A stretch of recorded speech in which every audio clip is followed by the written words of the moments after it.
لا ما نوى أسلافنا شيوخنا وآباؤنا الصالحون في هذه القراءة وفي هذه الجلسة. الحمد لله الحمد لله. Ma'asyiral hadirin rahimakumullah, alhamdulillah atas nikmat taufik yang Allah Subhanahu wa taala berikan kepada kita saat ini, sehingga dimudahkan oleh Allah Subhanahu wa taala untuk bisa duduk bersama setelah melaksanakan ibadah salat maghrib secara berjamaah, membaca satu kitab hadis yang berkaitan dengan permasalahan hukum di dalam syariat Islam yang disusun oleh Al-Imam Ibnu Hajar Al-Asqalani rahimahullah ta'ala. Mudah-mudahan ilmu yang kita pelajari dijadikan oleh Allah ilmu yang bermanfaat, membuat kita semakin istiqamah untuk selalu berada di jalan yang diridhai oleh Allah Subhanahu wa taala dan juga dicintai oleh Nabi besar Muhammad sallallahu alaihi wasallam. Amin ya rabbal alamin. Ma'asyiral hadirin wal ikhwan rahimakumullah. Pada kesempatan malam hari ini kita akan melanjutkan daripada pembacaan hadis yang berkaitan dengan permasalahan keringanan yang Allah berikan kepada orang yang sedang melakukan satu perjalanan di dalam sholatnya. Kalau di pertemuan yang lalu, di dua pertemuan yang lalu, kita membahas tentang keringanan pertama yang didapatkan bagi orang musafir di dalam sholatnya adalah mengqashar sholat dengan syarat-syaratnya yang sudah kita pelajari. Maka sekarang kita akan membaca ada dua hadis yang disebutkan di sini oleh Al-Imam Ibnu Hajar Al-Asqalani tentang keringanan yang kedua yang diperbolehkan bagi orang musafir untuk melaksanakan di dalam sholatnya, yaitu menjama'. Menjama' ini maknanya menggabungkan dua sholat yang berdekatan waktunya menjadi satu waktu. Sehingga dari 5 waktu sholat yang berdekatan itu hanya zuhur dekat dengan asar, maghrib dekat dengan isya, dan sholat subuh tidak bisa dijamak dengan zuhur, tidak juga bisa dijamak dengan isya, karena jarak dari isya ke subuh itu jauh, dan jarak dari subuh ke dhuhur juga jauh. Dhuhur dengan asar jaraknya dekat, dan mereka semua ada di waktu siang. Maghrib dan isya jaraknya dekat, dan mereka semua ada di waktu malam. Sehingga yang boleh dijamak itu hanya sholat duhur dengan sholat asar, sholat maghrib dengan sholat isya, baik jamak takdim ataupun jamak takhir. Jamak takdim berarti memajukan sholat yang asalnya di nomor 2 dimajukan di waktu nomor pertama. Sholat duhur dan asar dikerjakan di waktu duhur, jadi asarnya dimajukan ada di waktu duhur. Maghrib dan isya dikerjakan di waktu maghrib, jadi isyanya dimajukan ada di waktu maghrib. Kalau jamak takhir berarti mengakhirkan sholat yang di waktu pertama diakhirkan ada di waktu yang kedua. Zuhur dan asar dikerjakan di waktu asar, berarti zuhurnya diakhirkan. Maghrib dan isya dikerjakan di waktu isya, berarti maghribnya diakhirkan di waktu isya. Dua hal ini keringanan yang diperbolehkan oleh Allah kepada orang yang sedang musafir. Bahkan untuk permasalahan jamak ini sendiri ada beberapa sebab dia boleh melakukan sholat dengan cara dijamak. Keringanan pertama karena dia sedang musafir. Keringanan yang kedua karena turunnya hujan. Keringanan yang ketiga karena sedang dalam keadaan sakit yang menyulitkan dia untuk mengerjakan sholat setiap pada waktunya. Nanti akan ada pembahasan yang lain. 3 sebab keringanan inilah mereka diperbolehkan untuk melaksanakan jamak. Adapun jamak yang bukan dalam keadaan musafir, bukan juga karena sebab hujan, bukan juga sebab sakit, maka itu tidak diperbolehkan. Tidak diperbolehkan menggabungkan dua sholat pada satu waktu. Dari permasalahan ini mana yang afdal? Sebelum kita baca hadisnya dan juga membaca perbedaan pendapat tentang hukum jamak itu sendiri, yang mana yang afdal saat kita mendapatkan keringanan, apakah menjamak sholatnya atau kita sholat pada waktunya masing-masing? Terjadi perbedaan antara para ulama. Yang paling utama, yang paling afdal adalah untuk tidak melaksanakan jamak menurut sebagian ulama. Kenapa tidak melaksanakan jamak? Berarti lebih afdal sholat pada waktunya masing-masing. Karena keluar dari perbedaan pendapat, ada yang mengatakan tidak diperbolehkan sama sekali untuk menjamak sholat. Dijelaskan itu ada dalam madhab al-imam Abu Hanifah. Al-imam Abu Hanifah itu hukum menjamak sholat tidak diperbolehkan. Tidak ada keringanan menjamak sholat. Sebab karena ada yang mengatakan tidak boleh, sehingga afdolnya jangan kita lakukan jamak sholat.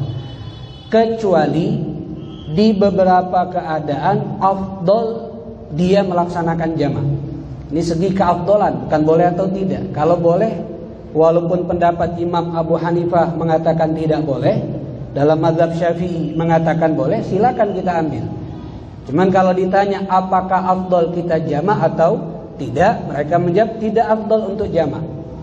Afdolnya untuk tidak menjamak. Kenapa? Karena tadi keluar dari perbedaan pendapat, ada yang mengatakan tidak boleh untuk menjamak. Kecuali di beberapa keadaan ini afdol untuk kita menjamak sholat kita di dalam keadaan musafir. Yang pertama, liman syakka fi dalili jawazil jamak. Bagi orang yang ragu tentang dalil diperbolehkan menjamak sholat. Jadi kalau dia masih meragukan benar atau tidak bolehnya menjamak sholat, maka bagi orang yang seperti ini dan dia dalam keadaan musafir, afdal dia jamak.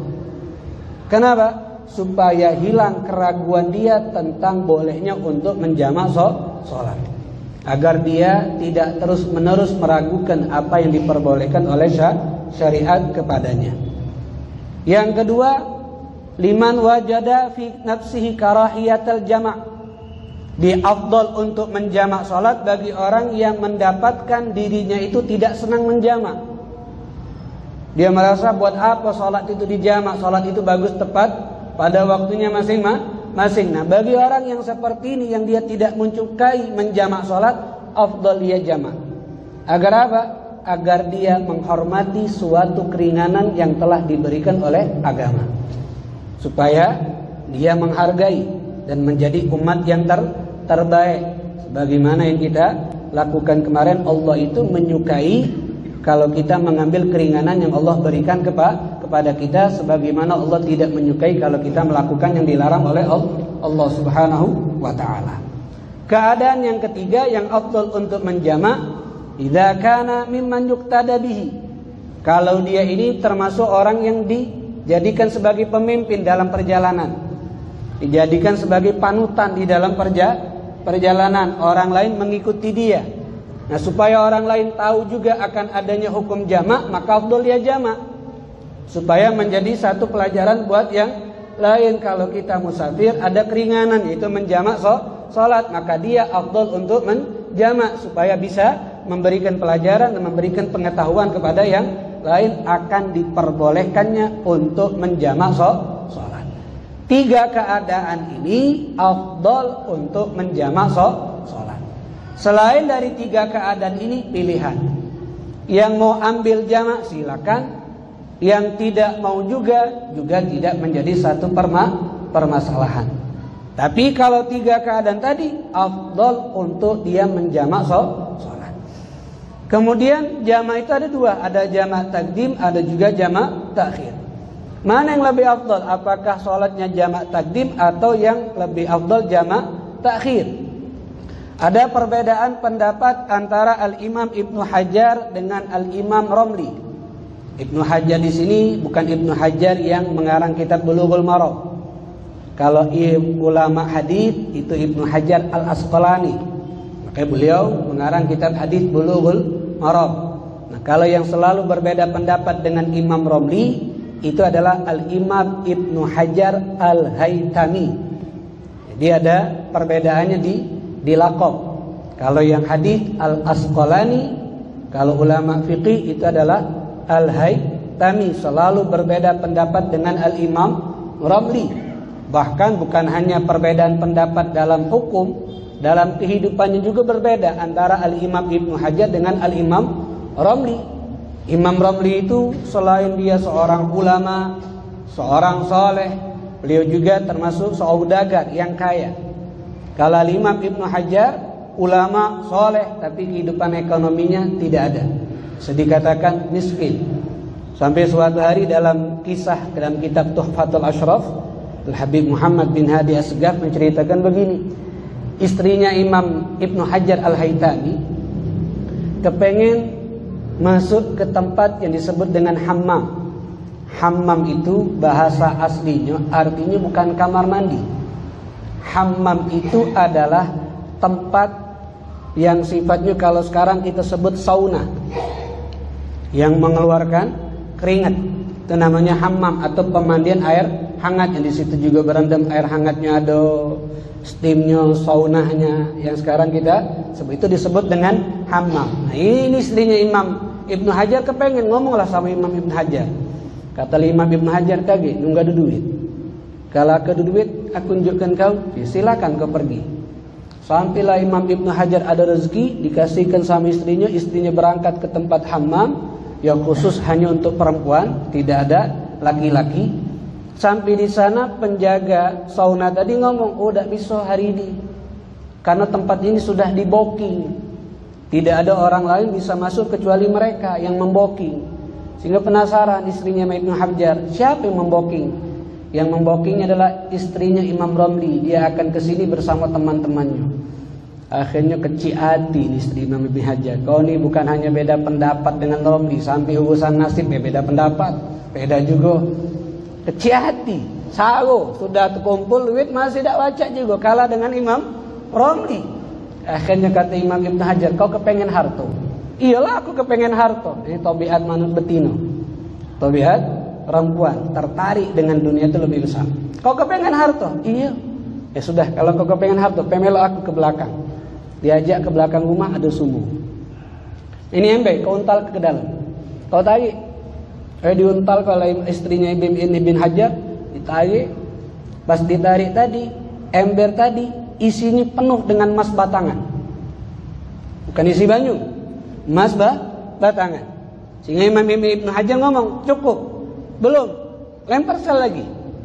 Yang kedua kali dilempar, ditarik lagi, penuh lagi ember itu dengan emas batangan. Ditanya, cukup, belum, lempar ke lagi sampai 3 kali.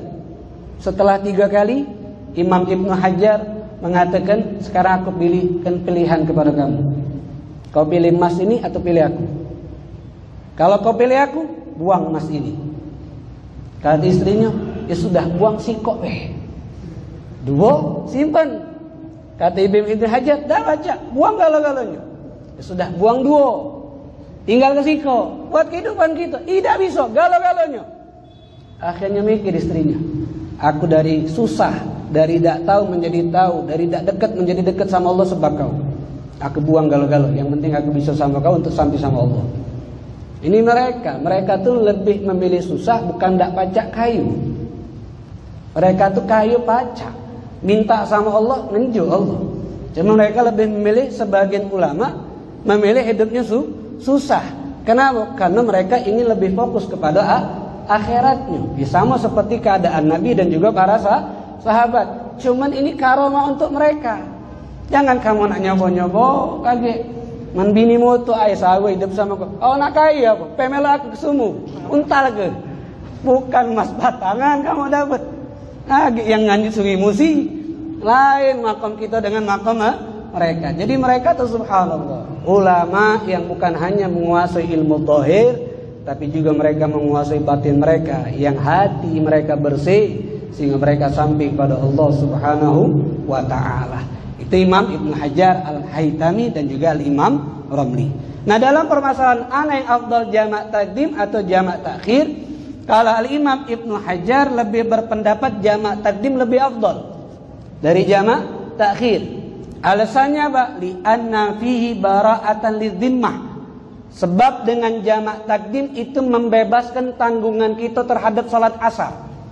Karena salat asar ini sudah dikerjakan di waktu duhur, sehingga setelah salat duhur, setelah salat asar dengan cara jamak takdim, kalaupun terjadi sesuatu dengan dirinya, maka dia sudah terbebas tanggungannya karena sudah melaksanakan perintah Allah Subhanahu wa taala.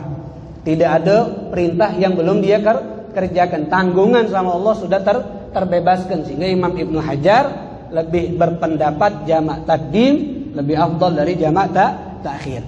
Tapi kalau Al-Imam Ramli berpendapat jamak takhir lebih afdal daripada jamak takdim. Alasannya li'anna waqta tsaniyah waqtun lil ula. Sebab waktu salat yang kedua itu waktu salat yang pertama hakikatnya. Jadi waktu salat yang dikerjakan di waktu asar hakikatnya itu adalah waktu zuhur juga. Waktu salat isya yang dikerjakan maghrib di waktu itu ya hakikatnya waktu maghrib juga. Maka dalam permasalahan babul haid, bagi perempuan yang suci dari haid di waktu asar, walaupun sebentar lagi masuk waktu maghrib, maka wajib bagi perempuan tersebut untuk mengqadai dua salat. Pertama salat asarnya, yang kedua salat zuhurnya. Kenapa? Karena dua waktu ini dua waktu yang bergandengan, dan waktu yang kedua itulah juga waktu yang pertama. Kalau dia sucinya di waktu isya sebelum subuh, maka dia wajib mengqadai dua salat, salat isyanya dan juga salat maghribnya. Itu yang dipilih oleh Al-Imam Ramli tentang masalah keafdalan mana jamak takdim jamak takhir. Ini hanya perbedaan. Yang mana kita silakan, yang mana kita lebih senang untuk melaksanakannya, sebab dua-duanya diperbolehkan oleh Allah Subhanahu wa taala kepada kita selaku umat Nabi Muhammad sallallahu alaihi wasallam. Nah, sekarang kita baca hadis, karena dua hadis langsung kita baca dua-duanya, jadi tinggal langsung pembahasan. An Anas radhiyallahu anhu qala kana Rasulullah sallallahu alaihi wasallam idza irtahala qabla an tazigha asy-syamsu akhara adh-dhuhra ila waqtil 'ashri thumma nazala fajama'a bainahuma fa idza zaghat asy-syamsu qabla an yartahila shalla adh-dhuhra thumma raqiba muttafaqun alaih. Fi riwayatil Hakim fil arba'in bi isnadihi sahih shalla adh-dhuhra wal 'ashra thumma raqiba. Wa li Abi Nu'aym fi mustakhraj Muslim kana idza kana fi safarin fazalati syamsu shalla dhuhra wal 'ashra jami'an thumma irtahala. An Mu'adz radhiyallahu anhu qala kharajna ma'a Rasulillah sallallahu alaihi wasallam fi ghazwati Tabuk wa kana yusalli dhuhra wal 'ashra jami'an wal maghriba wal isya'a jami'an rawahu Muslim. Dua hadis ini yang menjelaskan tentang permasalahan jamak. Hadis yang pertama dari Anas bin Malik radhiyallahu anhu qala, beliau berkata, kana Rasulullah, adapun itu Rasulullah sallallahu alaihi wasallam, idza irtahala, apabila melakukan perjalanan di dalam satu perjalanan, qabla an tazigha syamsu, sebelum bergesernya matahari ke arah barat, itu sebelum zawal dari waktu istiwa, waktu matahari berada di tengah-tengah sebelum bergeser ke arah barat, akhara dhuhra, kalau sebelum zuhur masuk Nabi sudah di perjalanan, maka Nabi Muhammad mengakhirkan salat zuhurnya ila waqtil asr, sampai ke waktu asar. Thumma nazala, kemudian turun dari kendaraan di waktu asar, fajama'a bainahuma, dan Nabi melaksanakan jamak dua salat tadi, zuhur dan asar. Fa idza zaghati syamsu, apabila sudah bergeser itu matahari ke arah barat, dalam artian sudah masuk waktu zuhur, qabla ayyartahila, sebelum Nabi melakukan perjalanan, sebelum berangkat waktu zuhur sudah masuk, salat zuhra, maka Rasulullah hanya melaksanakan salat zuhur terlebih dahulu, thumma raqiba, kemudian baru menaiki kendaraan dan melakukan perjalanan. muttafaqun alaih, hadis riwayat Imam Bukhari dan Muslim. Wa fi riwayatil Hakim, dan dalam riwayat Imam Hakim fil Arba'in, dalam kitab Arba'in, bi isnadihi sahih, dengan sanadnya yang sahih, shalat zuhra. Ini permasalahan ketika waktu zuhur sudah masuk, maka Rasulullah melaksanakan salat zuhur wal asra, dan salat asar, thumma, kemudian raqibah, baru melakukan perjalanan. Wali Abi Nu'aim, dan dalam riwayat Imam Abi Nu'aim fi Mustakhraji Muslim, dalam kitab Mustakhraj Muslim, karena adapun itu Rasulullah idza kana fi safarin, apabila berada di dalam satu perjalanan, itu musafir, fazalati syamsu, kemudian matahari sudah bergeser ke arah barat, masuk waktu zuhur, salat zuhra wal asra jami'an, maka Rasul melaksanakan salat zuhur dan asar digabung dengan jamak takdim. Tsumma tahala, kemudian melanjutkan perjalanannya. Wan Mu'adz, kalau dari sahabat Mu'adz bin Jabal radhiyallahu anhu, beliau berkata, kharajna, kami para sahabat, ma'a Rasulillah, keluar bersama Rasulullah, fi ghazwati Tabuk, untuk melakukan perjalanan perperangan Tabuk. Fa kana yusalli dhuhra wal asra jami'an, Rasulullah melaksanakan salat zuhur dan asar berjamaah, wal maghriba wal isya'a jami'an, maghrib dan isya juga dijama'. Rawahu Muslim, hadis riwayat Imam Muslim. Nah, ini hadis, sebelum kita membahas tentang syarat di dalam jamak takdim, syarat di dalam jamak takhir, sekarang kita akan membahas tentang perbedaan pendapat ulama mazhab hukum masalah menjamak sholat. Dari hadis inilah mereka berijtihad tentang hukum menjamak sholat di dalam keadaan musafir. Kalau ulama dalam mazhab al-Imam Asy-Syafi'i dan juga dalam mazhab Hambali, jadi Syafi'iyah dan Hanabilah, mereka berpendapat masyru'iyatil jama', disyariatkan, diperbolehkan untuk menjamak antara dua salat ketika dalam keadaan musafir, baik jamak takdim ataupun jamak takhir. Dalil mereka dari dua hadis. Pertama, hadis riwayat Anas bin Malik, yang kedua hadis riwayat Mu'adz bin Jabal, yang secara zahir hadis ini menunjukkan bahwasanya Rasulullah melaksanakan salat dengan cara dijamak, baik jamak takdim ataupun jamak takhir. Jadi ulama dalam mazhab Syafi'i dan juga dalam mazhab Hambali, mereka mengatakan boleh bagi orang musafir untuk menjamak salat, baik jamak takdim ataupun jamak takhir. Ini yang pertama. Pendapat yang kedua, berkata seorang ulama yang bernama Imam Al-Laits bin Sa'ad Al-Fahmi, seorang imam yang ada di negeri Mesir. Beliau ini ulama yang masyhur dari ulama Maliki, dan ini juga pendapat yang masyhur dari pendapat mazhab Al-Imam Maliki, bahwasanya menjamak salat di dalam keadaan musafir yaqtassu biman jadda bisair, dikhususkan bagi orang yang mendapatkan kesusahan di dalam perjalanannya. Diperbolehkan menjamak ketika musafir, cuman ada catatannya. Kalau ulama Syafi'i, ulama Hambali tidak kata catatan. Capek ada capek, kalau dia musafir selama perjalanannya bukan untuk maksiat, maka boleh menjamak. Tapi kalau dalam mazhab Maliki, yang pendapat masyhur dalam mazhab Imam Maliki, boleh bagi orang musafir menjamak, tapi dengan catatan.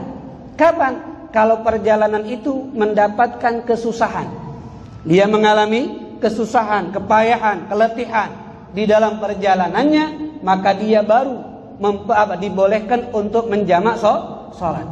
Dalil mereka dari hadis yang diriwayatkan oleh Imam Bukhari dan Imam Muslim dari sahabat Abdullah bin Umar, bahwasanya Abdullah bin Umar berkata, karena Nabi, adapun Nabi Muhammad sallallahu alaihi wasallam, yajma', melaksanakan salat dengan dijamak, bainal maghrib wal isya, antara maghrib dan isya, idza jadda bihi sair, apabila Nabi mengalami kesusahan di dalam perjalanannya. Dari hadis inilah mereka ambil pendapat boleh menjamak salat kalau mendapatkan kesusahan di dalam perjalanannya. Ini pendapat yang kedua, dan itu pendapat yang termasyhur, terbanyak dari ulama Maliki. Kemudian yang ketiga, kalau Imam Abu Hanifah dan ulama yang ada dalam Imam Abu Hanifah, begitu juga pendapat Imam Ibrahim An-Nukhai, Al-Imam Hasan Al-Basri dan yang lain-lainnya, mereka mengatakan tidak diperbolehkan menjamak antara dua sholat, baik dalam keadaan musafir, baik jamak takdim ataupun jamak takhir. Jadi ulama Hanafi tidak boleh menjamak sholat. Imam Hasan Al-Basri berpendapat tidak boleh menjamak sholat. Imam Ibrahim An-Nukhai berpendapat tidak boleh menjamak sholat walaupun dia musafir, baik jamak takdim ataupun jamak takhir. Yang diperbolehkan itu kalau memang ada nas, dalil secara langsung, secara jelas Nabi memang menyuruh untuk menjamak, ada perintah. Kalau dua hadis yang dibaca ini tidak perintah, itu menyebutkan kebiasaan Nabi, tapi bukan perintah dari Nabi. Kecuali kalau ada perintah baru mereka mengatakan boleh jamak. Hanya dua keadaan. Pertama, kan ada perintah yaitu menjamak takdim untuk sholat dhuhur dan sholat asar bagi orang yang melaksanakan haji ketika wukuf di Arafah. Jamak takdimnya di Arafah.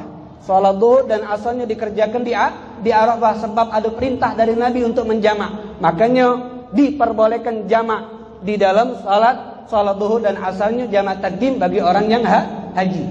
Yang kedua jamak takhir, yaitu bagi orang yang melaksanakan ibadah haji untuk mentakhirkan hajinya di Muzdalifah setelah dari Arafah, untuk maghrib dan isya'nya diakhirkan di Muzdalifah. Jadi salat maghribnya dikerjakan di waktu isya dan posisinya sudah di Muzdalifah karena ada perintah dari Nabi, maka boleh jamak.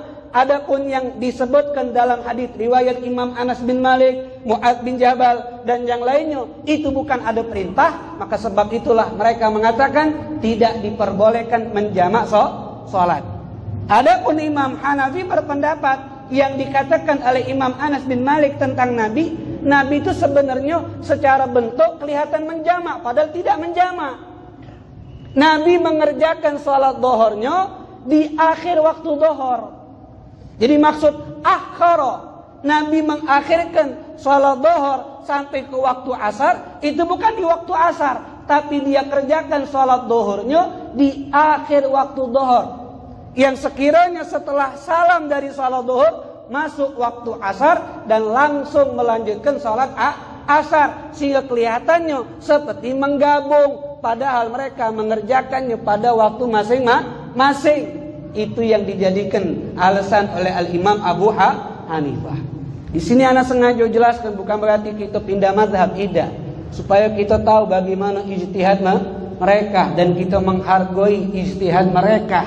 Bukan dengan akal mereka berijtihad, tapi tetap dengan sumber-sumbernya. Bukan makom kita, bukan kedudukan kita bisa berfatwa, apalagi membuat mazhab yang baru. Kita ini tinggal terima dan hanya berpegangan dengan satu mazhab untuk kebaikan kita. Ini Syafi'i begini, Maliki begini, Hambali begini, dengan dalilnya masing-masing, dengan alasannya masing-masing. Nah, ini hukum antara empat mazhab di dalam masalah menjamak dua solat, baik jamak takdim ataupun jamak takhir.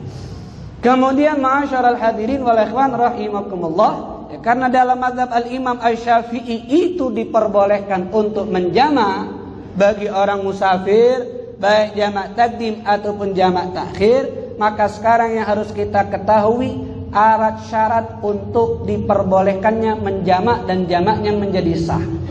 Pertama, jamak takdim. Jamak takdim, kalau ingin sah jamak takdimnya, maka ada beberapa syarat. Yang pertama, harus memulai dengan sholat yang pertama urutan, dhuhur dan asar. Ingin dikerjakan di waktu dhuhur, maka kerjakan dhuhur dulu, setelah dhuhur baru kerjakan asar. Maghrib dan isya dikerjakan di waktu maghrib, maka maghrib dulu baru isya. Tidak boleh dibalik. Asar dulu baru dhuhur, tidak boleh. Harus urutan dhuhur, asar, maghrib, isya. Ini jamak takdim. Yang kedua, baqa'u waqtil ula. Waktu yang pertama itu cukup untuk melaksanakan dua sholat. Waktu dhuhur itu masih cukup kalau dia mengerjakan sholat dhuhur dan sholat asar. waktu maghrib cukup untuk mengerjakan maghrib dan isya'nya. Kalau mepet sekiranya ini hanya bisa satu sholat, maka tidak bisa melaksanakan jamak takdim.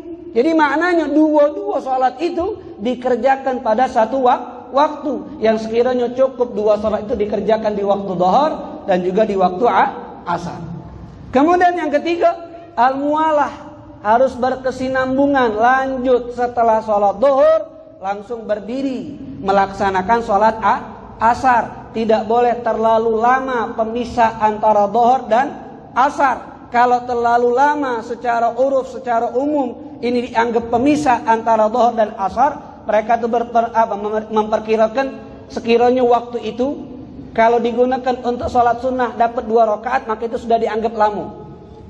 Kalau di bawah untuk 2 rakaat maka masih dianggap sebentar. Kecuali kalau memang ada hal yang berkaitan dengan sholat, misalnya qomat atau wudhunya batal, dia ingin ngambil wudhu, atau orang yang bertayamum, maka sebelum dhuhur dia tayamum, ketika mau asar dia tayamum lagi, sebab tayamum hanya bisa untuk satu sholat wajib. Berarti kalau dia mau jamak 2 kali dia tayamum, setelah dhuhur tayamum lagi baru sholat asar. Ini pemisah lama tidak masalah karena ada hal yang berkaitan dengan sholat. Tapi kalau tidak hal itu, habis dhuhur nyantai dukin, ngokok sebatang, ngopi segelas, bisa itu bawa asar, tidak baca.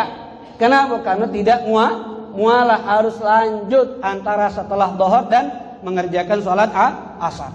Yang keempat, sholat yang pertama itu sudah dalam keadaan sah, baru bisa melaksanakan asar. Kalau dhuhurnya belum sah, maka belum boleh melaksanakan asar, karena harus urutan. Yang namanya urutan bisa dianggap sholat yang kedua kalau sholat pertama sudah dianggap, maknanya dianggap sah menurut syariat, bukan sah menurut kita. Kemudian yang berikutnya, dua-duanya dikerjakan dalam keadaan musafir.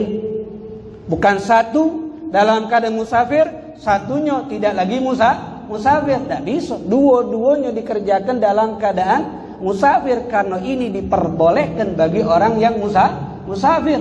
Dan yang terakhir syaratnya, dia tahu apa sebab dia diperbolehkan jamak.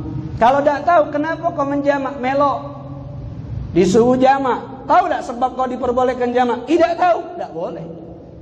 Harus tahu apa sebab dia diperbolehkan untuk menjamak sholat. Alasannya apa dia diperbolehkan menjamak sholat. Maka kalau itu baru bisa menjadi sah di dalam sholatnya yang dilakukan secara jamak takdim. Dan yang terakhir, niat jamak takdim di sholat yang pertama. Sholat yang pertama berarti di dhuhurnya niat jamak takdim, di maghribnya niat jamak takdim. Apakah harus dibarengi dengan niat sholat? Tidak perlu.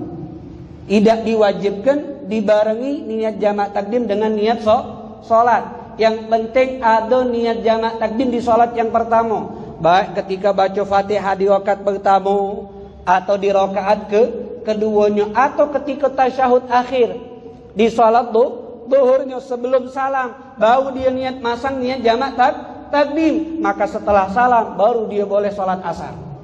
Tapi kalau sama sekali tidak ada niat jamak takdim di dalam hatinya ketika sholat dhuhur, ketika salat maghrib, maka setelah itu tidak boleh asar, tidak boleh isya. Kenapa? Karena salah satu syaratnya tidak terpenuhi, yaitu masalah niat.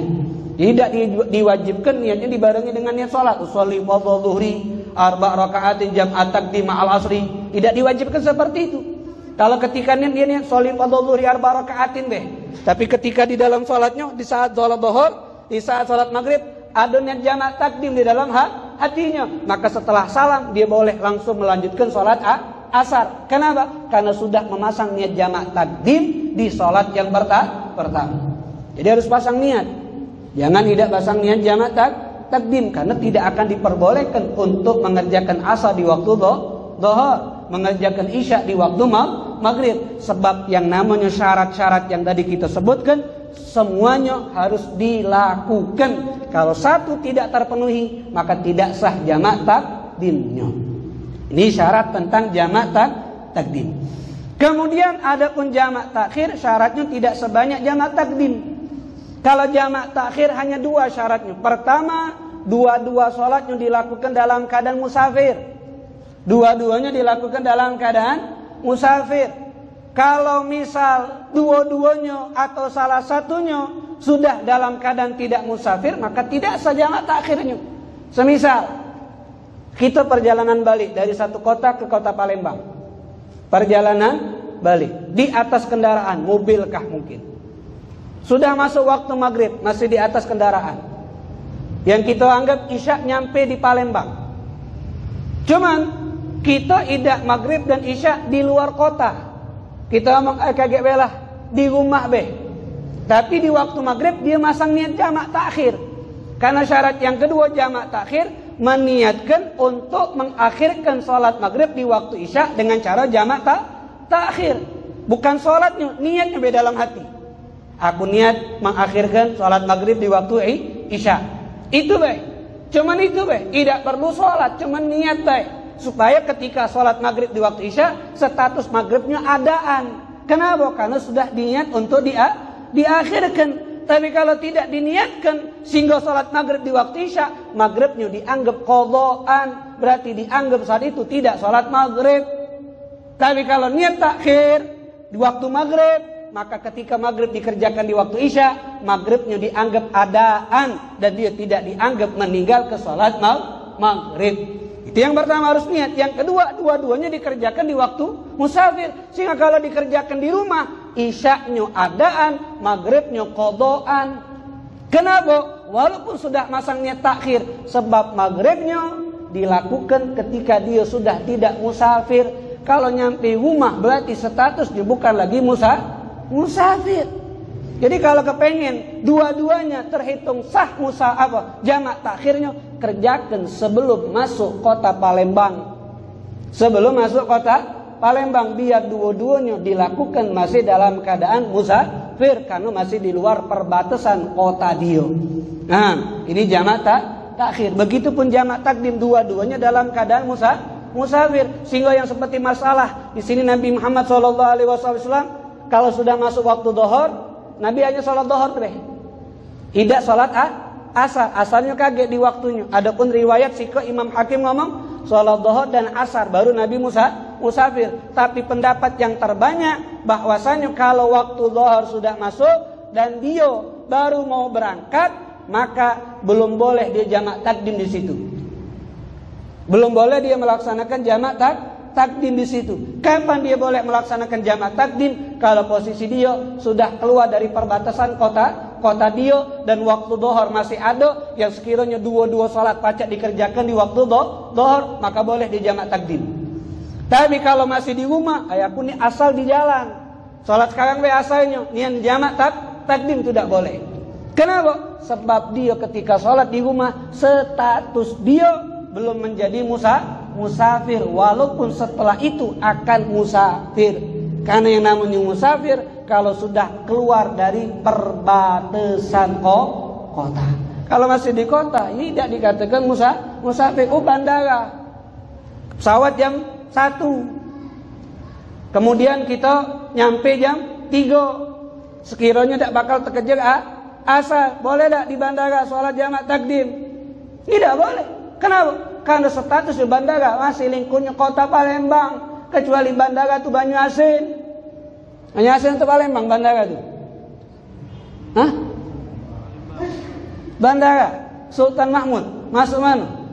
Palembang atau Banyuasin? Apa tidak boleh? Kecuali kamu oke, komring kamu, nggak boleh. Karena posisi kamu bukan dari kota Palembang.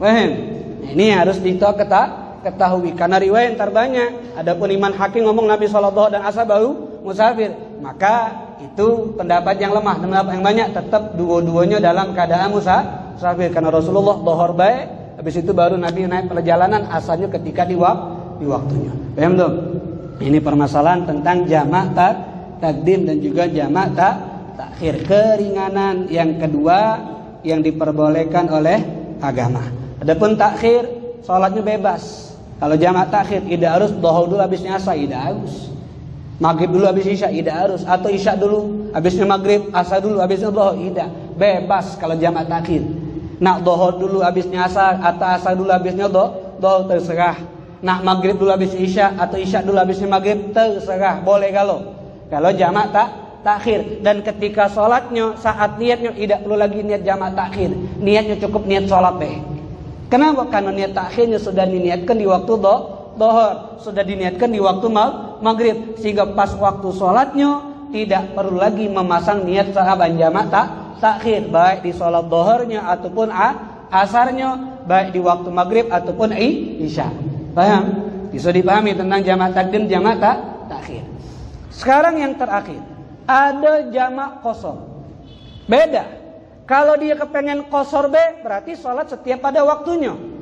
Cuman yang sholat yang 4 rakaat dia ringkas jadi 2 rakaat. Dohornya dia hanya sholat dohor tapi di qasar, berarti dohornya jadi 2. Ketika masuk waktu asar di qasar lagi. Saat masuk waktu isya di qasar lagi. Dia ngambil qasar Kalau ngambil jamak berarti tetap 4 rakaat. Dohor dan asar digabungkan, tapi sholatnya tetap 4 rakaat. Yang terakhir jamak qasar. Dia ngambil jamak, digabungkan 2 sholat pada satu waktu, baik takdim ataupun takhir, kemudian diqasar pelok. Berarti kalau dohor dan asar di jamak takdim atau jamak takhir boleh, kemudian sholatnya 2 rakaat.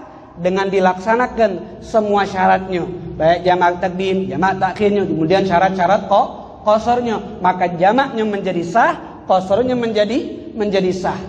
Kalau jamak qasar maghrib dan isya, yang hanya bisa diqasar isyanya maghribnya tetap 3 rakaat, isyanya baru menjadi 2 rakaat. Jangan mentang-mentang nak jamak qasar maghribnya diqasar juga. Serakaat setengah salam, setengah iktidal salam, tidak baca. Maghribnya tetap 3 rakaat, yang diqasar isyanya Begitupun salat Jumat, kepengen jamak dengan asar, karena status kita musafir, tapi kita bisa mendapatkan salat Jumat. Boleh tak jamak Jumat dengan asar? Boleh. Yang penting di waktu Jumat pasangnya jamak takdim. Jumat juga baca di qasar. Karena Jumat memang jumlah rakaatnya 2. Apa yang diqasar? Asarnya kaget, yang diqasar jadi 2 rakaat. Jumatnya tetap 2. Jumat itu 2, bukan kurangan dari dohor 4 rakaat. Jumat itu memang sholat yang tersendiri, yang disyariatkan oleh Allah, jumlahnya 2 rakaat. Bukan kita anggap khutbah dan Jumat, khutbah 2 ekor itu pengganti 2 rakaat dohor, sholat Jumat 2 rakaat itu 2 rakaat dohor. Tidak, tersendiri. Tersendiri memang syariat Jumat 2 rakaat, khutbah syariat, bukan pengganti dari dohor. Jadi ini sholat Jumat sholatun mustaqillatun, sholat yang tersendiri, bukan pengganti daripada dohor. Cuman yang tidak pacak Jumatan gantinya sholat dohor, bukan ganti Jumatan. Kenapa? Jumat harus dikerjakan berjamaah. Kalau tidak pacak Jumatan gantinya dohor, dan jamaah Jumat pun juga tidak boleh kurang dari 40 orang. Nah, itu harus diketahui, bukan pengganti dari dohor. Cuman kalau tidak baca Jumat diganti dengan sholat duhur. Ini permasalahan tentang jamak qasar. Jadi boleh milih, yang nak ngambil qasar silakan, yang mau ambil jamak juga silakan, yang mau ambil jamak qasar juga silahkan, selama dia musafir dan belum menjadi mukim, dengan syarat-syarat qasar, syarat-syarat jamak yang tadi kita bahas, dan status dia memang musafir, tidak lebih dari 4 hari di satu kota. Kalau lebih dari 4 hari maka tidak bisa dikatakan musafir, karena sudah dianggap mukim. Orang itu musafir kalau di satu kota tidak lebih dari 4 hari selain hari datang dan hari balik, sebagaimana di pertemuan lalu yang sudah kita bahas. Kalau dia di satu kota lebih dari 4 hari, ya maka tidak boleh untuk menjamak dan juga tidak boleh untuk mengqasar salat. Nah, ini yang dijelaskan oleh ulama dari 2 hadis tentang permasalahan jamak. Jadi dalil qasar itu lebih kuat dari dalil jamak. Kenapa? Karena dalil qasar bukan hanya dari hadis tapi juga dari Al-Qur'an. Wa idza darabtum fil ardi falaisa 'alaikum junahun an taqsuru minas shalah. Karena ada dalil dari Al-Qur'an sehingga lebih kuat dalil qasar daripada dalil jamak. Karena dalil jamak hanya ada di dalam sunnah, tapi tidak ada di dalam Al-Quran. Bukan berarti tidak boleh, semuanya boleh. Cuman segi kekuatan dalil lebih kuat kosor. Karena Al-Quran ada, sunnah ada. Kalau jamak hanya di sunnah, tapi di Al-Qurannya tidak ada. Ini yang harus kita ketahui. Kemudian ma'asyiral hadirin rahimakumullah, hadis yang terakhir, dua hadis terakhir yang sebagaimana ini hadis sudah kita bahas, kita baca ambil keberkahannya. An Ibni Abbas radhiyallahu anhu maqal, dari sahabat Abdullah bin Abbas radhiyallahu anhu maqala, qala Rasulullah sallallahu alaihi wasallam, Rasulullah bersabda, la taqsuru, jangan kalian mengqasar as-salata, itu salat, fi aqal, jikalau kurang min arba'ati burud, dari 4 burud. Kalau jarak perjalanannya kurang dari 4 burud, maka jangan mengqasar salat. 4 burud itu seperti kemarin 2 marhalah. Kalau kurang dari 2 marhalah, maka jangan mengqasar salat. Kata Nabi Muhammad sallallahu alaihi wasallam, min Makkah ila Usfan, jaraknya dari Mekah ke Usfan. Mekah ke Usfan. Usfan itu satu kampung antara Mekah dan Madinah, tapi lebih dekat ke kota Mekah. Jadi jaraknya tidak terlalu jauh. Dari Mekah ke Usfan itu, kata hadis ini, kurang dari 4 burud, sehingga belum diperbolehkan untuk mengqasar salat, karena mengqasar harus mencapai jaraknya 2 marhalah. Ini pelanjutan yang kemarin. Kemudian yang terakhir, an Jabir radhiyallahu anhu qala Rasulullah sallallahu alaihi wasallam, khairu ummati, sebaik-baiknya umatku, kata Nabi, alladzina, mereka itu adalah, idza asa'u, apabila melakukan kesalahan, istaghfaru, cepat-cepat minta ampun. Jadi kalau habis dosa cepat-cepat minta ampun, itu sebaik umat Nabi. Jadi kalau ingin menjadi umat terbaik dari umat Nabi Muhammad, kalau melakukan kesalahan, sengaja tak sengaja, sadar tak sadar, cepat-cepat minta ampun sama Allah Subhanahu wa taala.